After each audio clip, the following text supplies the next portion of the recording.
sida ya kindoki ezali tangu nganga aza kobwakela mutu maladi ye apesaka ngo kombo te me ntango mundele akoya kokota na pareil na ye mundele akoya kopesa kombo ya maladi meme oyo otikala koyoka te bando botama mundele akoyebi soki maladi wana ezalaka boye ezalaka befe nango ezala oyo basymptôme nango eza bo me yo moko otikala koyoka te. D'abord bapesi baconseil bine ndenge mobali boye ndenge ozokende libala boye mobali bayebisaki makambo nyonso te mobali akoyeba vi na yo te il faut soki ozosala mbongo il faut oyeba kose souvenir na famille. Donc yondo ozabo oza Joseph a famille lokwa yo mtu aliboso kepoto sunga biso bandeko na ye salaka ya boye bombaka mbongo tindaka koto tosombaka babiloko tosombaka bandako tosomba biloko nyonso kozana ngo besoin ezala pona famille na biso ekende liboso. Basombi lupango ezaki déjà na ndako na kati barebandeli ko reconstruire donc ebimi lokwa ndako ya d'étage bakotisi balocataire mbongo wana ekotaka ndeko na biso asalelaka ngo te parce que esermataka bango esunga bango na biloko na bango akolia na bana na ye afutelaka bana na bandeko na biso transport bakei epanganga bakende koyebisa nganga ke nganga alembisa motema ya ndeko na bango biloko nyonso bango bakobanda kodeside grand ndeko na bango ayokaka adiskitaka te asala makambo kaka ndenge bazosengela ye asalaka.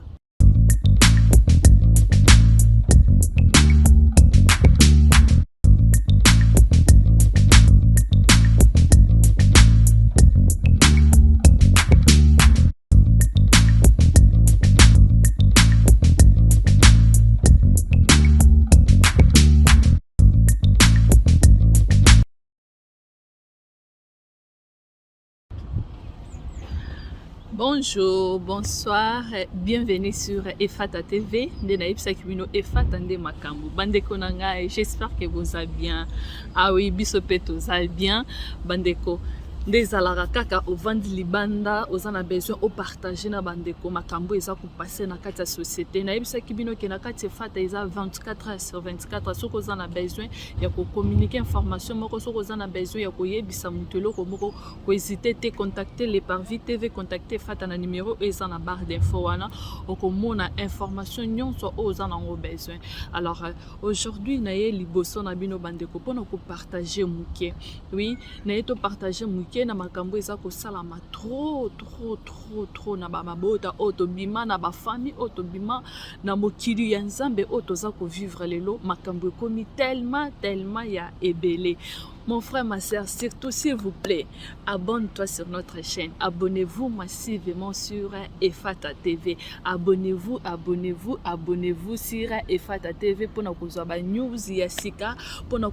informer na temps réel. Makam nyon soza koleka. Biso toza ko émettre émission na biso en direct ya kati ya Suède. De bisika tozaleli. Alors so koza na besoin ko yeba Scandinavie ko hésiter te yaka ko contacter Fata.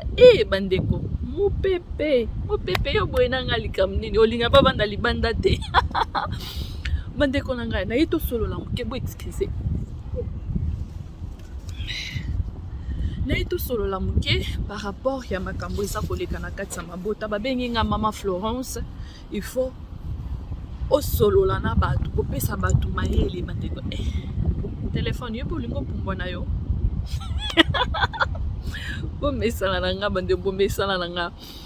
Alors, Babinga Maman Florence, partagez d'abord cette histoire pour nous consoler, pour nous koyebisa batu bazana bokebi, pour nous kokebisa ba vie ya batu. Parce que ceux qui mutaza ko se confier trop, o eza famille nanga, il faut na sale la famille nanga, il faut na se donner pour na famille nanga. Mutu wana akokufa, akotika famille yango, puis famille yango ko continuer ko vivre nango, o continuer ko sa makamna yango, continuer pe ko sa donc yonde okozana perte to bana nango mutu bakozana perte. Li solo na ye nango etozolo bela makambo ya ba famille na biso oyo totika na kati ya Kinshasa. Parce que mutu apesi lisolo aza awa na kati ya Belgique mais aza na kati ya poto na Belgique donc avant daka na frontière entre Belgique na Hollande eza juste kaka donc quelques minutes ka eza ka frontière po moko ka ekaboli bango donc asalaka ba wenze na ye na kati Hollande asalaka nyonso na Hollande parce que na coin o ba vandeli donc biloko nyonso il faut bazwela ngo kaka na kati ya Hollande ndalobi ke mama Florence makambo eza ebele il faut ko partager partager bande comme sous baye bakozwa mayele. Grande sœur nangai auti ko rater liwa oyo famille na biso moko ba grand frère na biso. Donc na kati ya famille to botami toza 5 personnes, 2 garçons biso 3 ba filles. Mais na kati ya famille na biso ezake ba grand frère na biso na grande sœur na biso o azali boso nga naza na nga cadette mutazo pesa lisolo par rapport à circonstances o esalami abi ba grand frère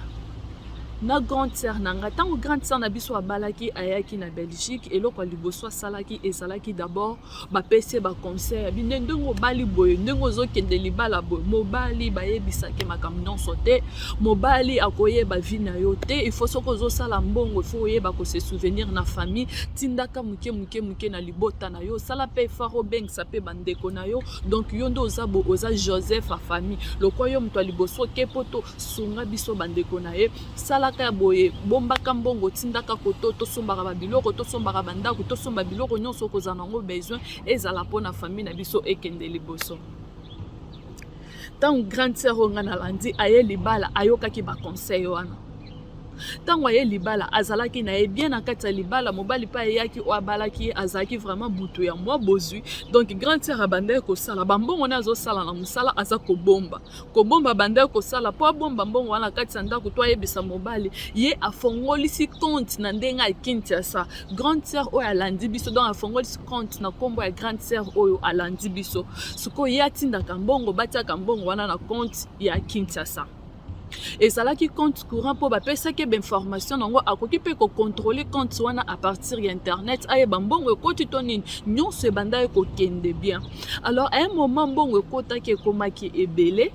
Alors grande sœur na biso a proposé que non tosomba lupango lokwa ba mapango ezomona na mikolo yo mbongo quand même ekomi quand même ebele faut tosomba lupango. Tant ba supposer ba sombele lupango ba ye ko somba ngo na mimosa. Bandeko bavanda akota mimosa bato bavanda akota bandal bato bavanda akota ngalema bato nyonso bavanda akota bakitambo mbote na bino bandeko. Alors babi basomba lupango côté ya mimosa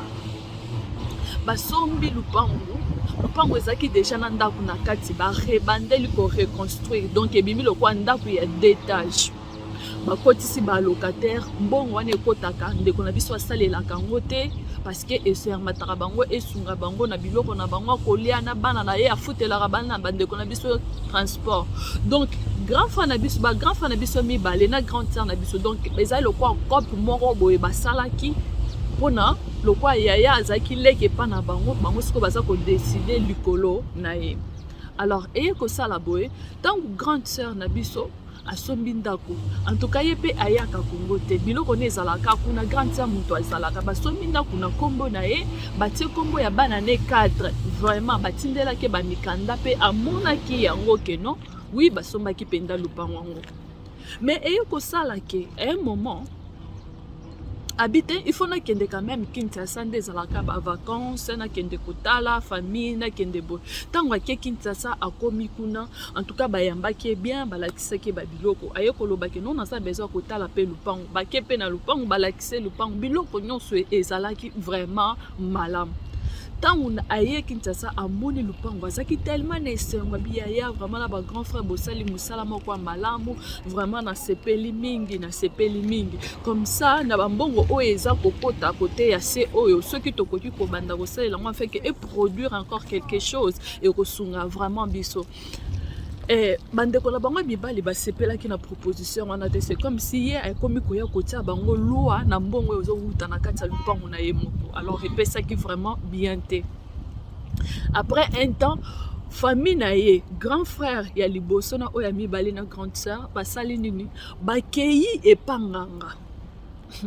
Bandeko tozolobela famille ya makila ya libanda te me ya makila ndeko no moko botami na papa moko mama moko camarades te me ndeko no ya makila bakei epanganga bakende koyebisa nganga ke nganga alembisa motema ya ndeko na bango biloko nyonso bango bakobanda ko décider grand ndeko na bango ayokaka adiskitaka te asala makambo kaka ndenge bazosengela ya salaka. bandeko kisi wana basalaki panganga esimbaki. Donc ceux qui basengi ndeko da basengi grande sœur mbongo ata grande sœur aza mbongo te fois que ko defa même na banque po kaka tindela bango okomona kotinda omwana nanga classe université azo kende te tinda mbongo boy bakotinda omwana nanga sali bo donc yaya kotinda mbongo akomaki lokwa sous forme punda ko bakoma ko salela ye bakoma ko utiliser et koleka batan tango alobi me yaya boza na lupango soko tsambongo ndenge nini kamera bokosala mani oyo ndenge nini makambo ya lupango yango ezoko kolobela makambo ya lupango ngama kutu na yeki na komi kovanda na kati ya lupango wana donc bambongo na bandaya koluka na zwa moyen na zwa ngo eza te ponga moko na komo vanda na kati ya lupango il faut tindela ngambongo bandeko na ngai grand frère ya liboso na grande sœur na biso o aza avant yaya o nazobetela lisolo bayokani bake panganga bavandi balobi keno na façon leki na biso aza kotuna makambo ya lupango oyo ekomi lokwa sous forme moko ya menace lupango eza kitoko eza na place moko ya bien et puis na bandako etage boy soki toteki yango tokozwa mbongo et puis ekopermettre biso quand même tozala quand même na mwa vie ezaka te todépendrake epa na ye bayokani po basala yango sikoyo bakei epa ya nganga lisusu bachange nganga toko liboso akendaki epa nganga mosusu bachange nganga bake koyebisa ye keno si ya moyen ezake nganga alembisa motema ya ndeko na bango afin que apese moi maladie moko maladie wana ebanda kozwa ye énergie omoni soki mutu azobela moya tu na santé ezate moya tu neloko boye ezate moya lobeloko boye ezate yango wana siko bapese moi maladie wana soki akomi na maladie ya bongo donc akozalaka concentré makambo ne ya poto akobanda otuna makambo mosusu te bandeko na ngai tango bakei bateki lupango lokwa bayebaki ke bakoteka lupango ifo nganga sala makambo wana comme ça ndeko na bango akozala vraiment te na temps ya kotuna batekaki lupango esalaki nde lipo ye moko nzoto eza bien te azobela bandeko na tango mutu ake kolukelo maladie epanganga ayebi bantikor na yo te na tango mutu ake epanganga bino bake kobwakele kaka eloko oyo po elembise motema ye ayebi eloko bake kobwaka te malade o bango basengaki ke ezalaki juste ke eokipe ye en fait ke ase concentré te na makambo ya lupango eye kosala ke awa na poto na Belgique ntango bakenda kosala ebe examen tellement azalaki kaka pasi na libumu pasi boye akei boye non aza bamaladi aza beso basala ebe examen makambo ebele kaka compliqué examen banda kobima résultat te après un moment baye komona ke non aza vraiment na bainfection eza makasi et à part ça aza pe na maladie ya sida bandeko il faut boye beloko moko sida ya kindoki ezali tangu nganga aza kobwakela mutu maladi ye apesaka ngo kombo te mais tangu mundela koya kokota na pareil na ye mundela koya kopesa kombo ya maladi même oyo otikala koyoka te bando botama mundela koyebiso ke maladi ana ezalaka boye ezalaka befe nango ezala ba symptôme nango ezabo mais yo moko otikala koyoka te bandeko eye kosala ke tango basali examen baye komona ke excusez train ezoleka baye komona ke aza na sida eye kokotisa trouble na kati ya ndako na ye mobali alobi seke yo nde oza boye otrompaka ngai okendaka mosala osalaka makambo ndenge okendaki kini okendaki kotrompe ngai ndenge nini ekomi donc ekotisela d'abord instabilité na kati ya libala na ye nzoka nde famille na ye moko mutu bazosala makambo a cause ya lupango na ye moko mbongo ne moko wazobima na sa malili ake koluka mais famille aza na besoin kaka ke azala vraiment asalela lupango wana te bango basapproprier na yango bandeko na ngai eye kosala ke sida malade ezaka ko se compliqué à part sida ba comme trouver ka ba malade misusu malade ezo se compliqué malade ezo ko se compliqué malade ezaka ko se compliqué eye kosala ke ndeko na biso akotaki koma 2 semaines pendant que ça na kati ya koma na ye 2 semaines wana c'est là où Nzambe siko aye ko visiter ye donc lisolo oyo eza pona kopesa biso mayele eza pona kolamusa biso conscience koyebisa biso ke to s'attacher pa na Nzambe soko zotambola na kobanga Nzambe ko défendre yo même liboso ya famille même liboso ya bandoki ya famille Nzambe kozwa kana yo ako défendre yo tango azana kati ya koma pendant 2 semaines, c'est là où maintenant nzambe aza kotalisa ye lolenge nini basala première tour bakenda epanganga po bana kolembisa motema ndenge nini asalaka lokwa ngulu azolota donc azaka soka ye aservir koto donc azana repote bayokolakisa ye ndenge nini lisusu bakendaki kosalisa kisi po comme ça bapesa ye posa te donc aya komona makambo ya lupangu te e nzambe kaka na kati ya koma na aza kotalisa ye pe ndenge nini bateki lupangu na ye bandeko. Tango mwasi oyo nzambe asali bolamu abimi na kati ya koma, boyebi soki moto awuti na kati ya koma ezalaka a perdre connaissance, a perdre makambo ebele, azoyeba lisusu te, fo babanda kokende na réhabilitation, babanda kozongisaka ye, babanda kotangisaka ye, tout ça. L'état azongela su ba facteur na ye normal. Tango azongeli ba facteur ne avandi singa. Donc muto apesi biso lisolo leki na ye asuka avandi sesuka bandi ko yebise. Tala makambo nga na moni na koma. Lupango na somba mobile na nga yebite. Bande konanga balobaka na sala loko na yebisa mobile te parce que soki na yebisi mobile pa zo sala makambo ne na famille na bango azo yebisa ngate. Donc to koma ko sala makambo nyonso na sala lupango wana o mona kezana Kinshasa etonga boy o yana biso to lobaka eza lupango ya eza ya yete eza ya ngai talande basali na ndenge bameminge epala nganga ndo naza ko se retrouver boy eza à cause na bango. Pendant que balobeli makambo wana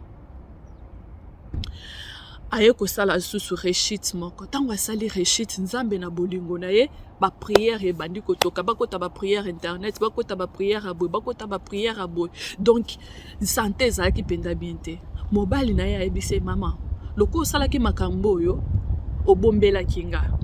nazo limbisa me na sepeli te pourquoi kokosala makambo bombelanga nga mobali no na kati ya ndako bombelanga na sepeli nango te mais loko oza na situation o toyebisaka bandeko no kande kwa bayebi ke ozobela tout ça oza pe lisusu te okufi comme ça bazaka na image yake okufi na yo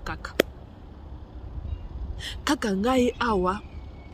na ya na biso mobali na aboyi to beta lisolo na famille lokwa mwasi aye ko ayebisi bango vérité ndenge ba grand sœur na grand frère na bango basali parce que ba parents bazaka lisusu te bakufa